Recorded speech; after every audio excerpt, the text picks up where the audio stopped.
American president John F Kennedy ने 25 मई 1961 को Apollo mission 11 sign किया, जिसके नतीजे में एक टेक्नोलॉजिकल रेवोल्यूशन आया और दुनिया बनी एक ग्लोबल विलेज।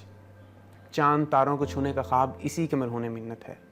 महीनों का काम सेकंड्स में आ गया, कैलकुलेशंस बहुत फास्ट हो गई, ज़िंदगी की रफ्तार तेज़ से तेज़ तर हो गई, तो हमें साथ देखने को मिला कि उसमें से हमें ह्यूमन एलिमेंट भी ख़त्म होता नज़र आया। इंडिया में हमें एक सना नामी रोबोट मल्टीलिंगुअल न्यूज़ कास्टर हमें ख़बरें पढ़ती नज़र आती है, बेहतरीन तलफ़ुज़ के साथ, बेहतरीन अदायगी के साथ, स्ट्रेस एंड पॉजेज़ के साथ। हार्वर्ड यूनिवर्सिटी में नेक्स्ट सेमेस्टर से अब AI प्रोफेसर बच्चों को पढ़ाएगा, जो क्लास पार्टिसिपेशन के मार्क्स एक इंसानी प्रोफेसर से ज़्यादा एक्यूरेट लगाएगा।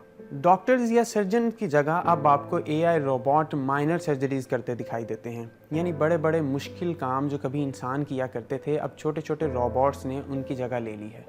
बाप, भाई और बेटे के मजबूत बाजुओं की जगह अब छोटे छोटे रोबोट्स अब आपको मुश्किल से मुश्किल काम करते दिखाई देते हैं।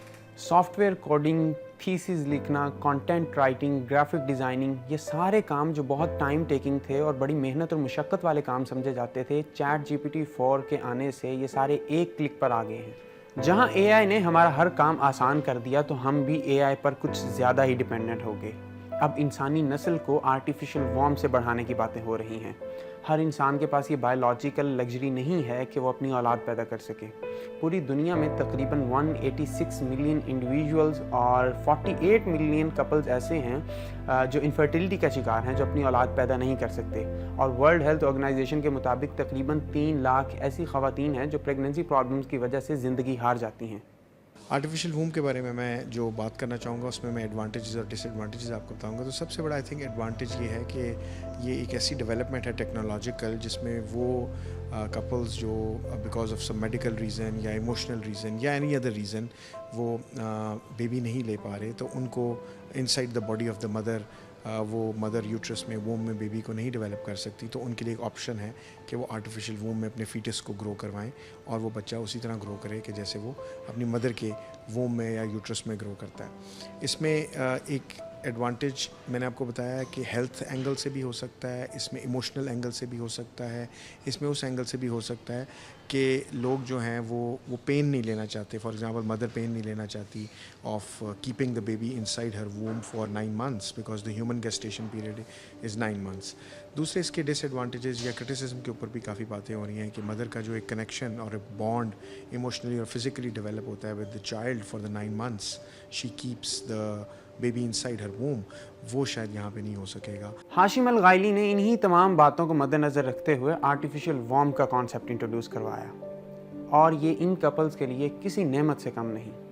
हाशिम अल गायली ने हाल ही में माँ के पेट के बाहर 30,000 से ज़ायद बच्चों को सालाना पैदा करने वाली एक रेवोल्यूशनरी टेक्नोलॉजी, एक state of the art lab artificial वॉर्म का कॉन्सेप्ट मार्केट में इंट्रोड्यूस करवाया। एक्टोलाइफ के इस कॉन्सेप्ट में माँ के पेट के बाहर एक आर्टिफिशियल वॉर्म में बिल्कुल माँ के पेट जैसा एक एनवायरनमेंट पैदा किया जाएगा, और जिसके अंदर आप अपने बच्चे की हेल्थ को 24/7 अपने मोबाइल पर ट्रैक कर सकेंगे। और रही बात बच्चे को महसूस करने की, तो हाशिम अल गायली ने इस टेक्नोलॉजी को इस हिसाब से डिज़ाइन किया है कि जब बच्चा कुछ महीनों का हो जाएगा तो आप घर बैठे उस बच्चे का लात मारना तक महसूस कर सकते हैं। और अगर आप अपने बच्चे को अपनी आवाज़ से रूबरू करवाना चाहते हैं, तो अपने मोबाइल पर ही कुछ भी गाएंगे आप, तो आपका बच्चा वो आवाज़ लाइव सुन पाएगा और उसको महसूस कर पाएगा। अब चूँकि हम इंसानी नस्ल को आर्टिफिशियल वॉर्म से बढ़ाने की बातें कर रहे हैं, तो ये कहना बिल्कुल गलत नहीं होगा कि वालिदैन अपनी मर्ज़ी का एक कस्टमाइज्ड और डिज़ाइंड बेबी बिल्कुल एक कस्टमाइज्ड केक की तरह बनवा सकेंगे कि उसकी किस तरह की आंखें होंगी, उसकी रंगत बुनत कैसी होगी, उसकी हाइट क्या होगी, उसमें इंटेलिजेंस लेवल क्या होगा। चूँकि ये सारी चीज़ें, ये लाइफ एक्सपेक्टेंसी, हाइट, इंटेलिजेंस, इन सब चीज़ों को हमारे जीन्स कंट्रोल कर रहा होता है, और ये सारी कैरेक्टरिस्टिक्स किसी एक ह्यूमन इंडिविजुअल में उसकी पैदाइश से पहले डाली जा सकती हैं, जिसके लिए सिर्फ एक स्किन सेल की ज़रूरत होगी, जिसको ह्यूमन फीटस में कन्वर्ट किया जा सकता है। हमारे जिस्म में तकरीबन 35 बिलियन स्किन सेल्स हैं, और सिर्फ एक स्किन सेल में इतना पोटेंशियल है कि उससे फुली ग्रोन ह्यूमन बेबी तैयार किया जा सकता है।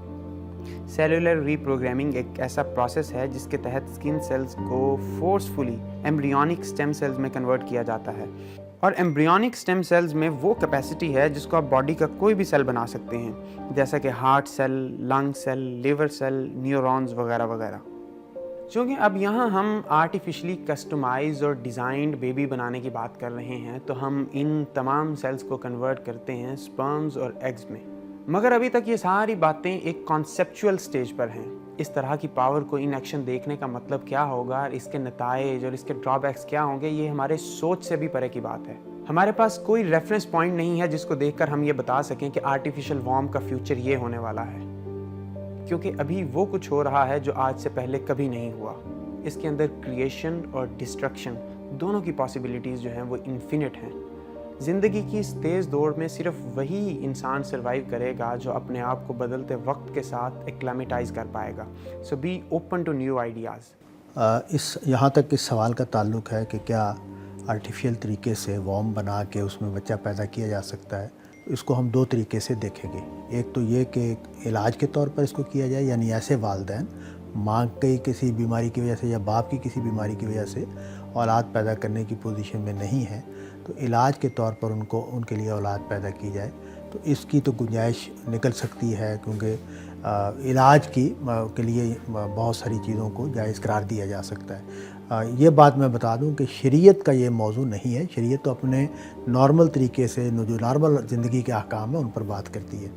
یہ تو ہے کہ علماء اور فقہاء دین پر غور کرتے ہوئے کسی چیز کے بارے میں یہ رائے دیں کہ یہ جائز ہے یا جائز نہیں ہے، تو اس کو ہم کہتے ہیں یہ فقہ ہے، اور یہ کسی عالم کا فتویٰ ہے، نہ کہ یہ کوئی شریعت ہے یا دین کا کوئی حکم ہے۔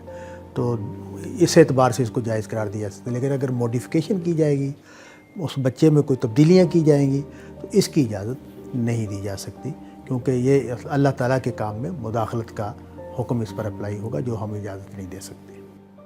ان تمام باتوں کا سناپسس صرف ایک جملے میں دوں گا کہ تاریخ شاہد ہے، جب بھی انسان قدرت کے، نیچر کے اگینسٹ گیا ہے، تباہی، گمراہی، بربادی، ڈسٹرکشن اس کا مقدر بنی ہے۔